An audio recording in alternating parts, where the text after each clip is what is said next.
याहं जानी गर्भतं जाते गर्भेदं देवाः।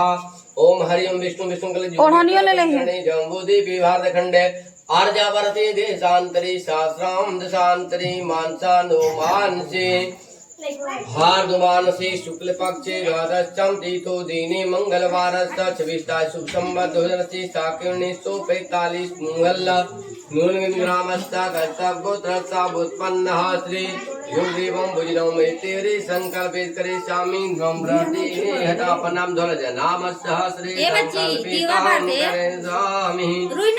कश्यप जी बोले कि भादो महीने के शुक्ल पक्ष में एकादशी तिथि को केवल उपवास मात्र से स्त्रियां सब पापों से ऐसा करती है।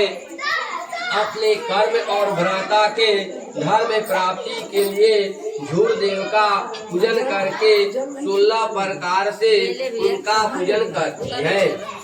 तब विश्वामित्र जी बोले, इस बात का एक वृतांत मैं सुनाता हूँ, आप लोग ध्यान दे करके सुने। पहले सत्ययुग में शर्मा नाम के एक राजा थे। उन्हें 2 पुत्र थे। उनका नाम कर्म और धर्म था।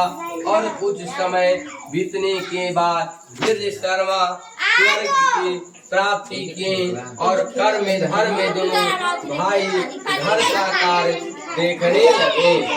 तब धर्म की स्त्री सुंदर स्वभाव वाली तथा पतिव्रता धर्म का भली भांति पालन करने वाली और कर्म की स्त्री तंत्र तथा नित्य प्रति दिन झगड़ा करने वाली थी।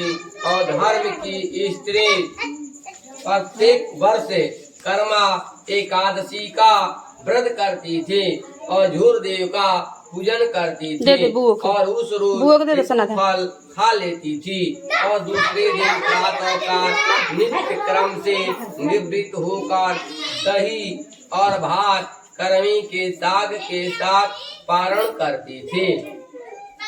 इस व्रत के प्रभाव से हर एक प्रकार के विघ्न नष्ट हो जाते हैं और मृत्यु रूप में सुख को होकर अंत में स्वर्ग की प्राप्ति होती है। और कर्म की कंक्रसा स्त्री कभी भी व्रत नहीं करती थी और सर्वदा हाथ को बना करके उसका माण जो है खराब जगह में फेंक देती थी। और इस कर्म से उसके कर्म गृह छोड़ करके भाग गए। और अनंतर राजा भी अपने कर्म को ढूंढने के लिए जंगल को प्रस्थान कर गए और रास्ते में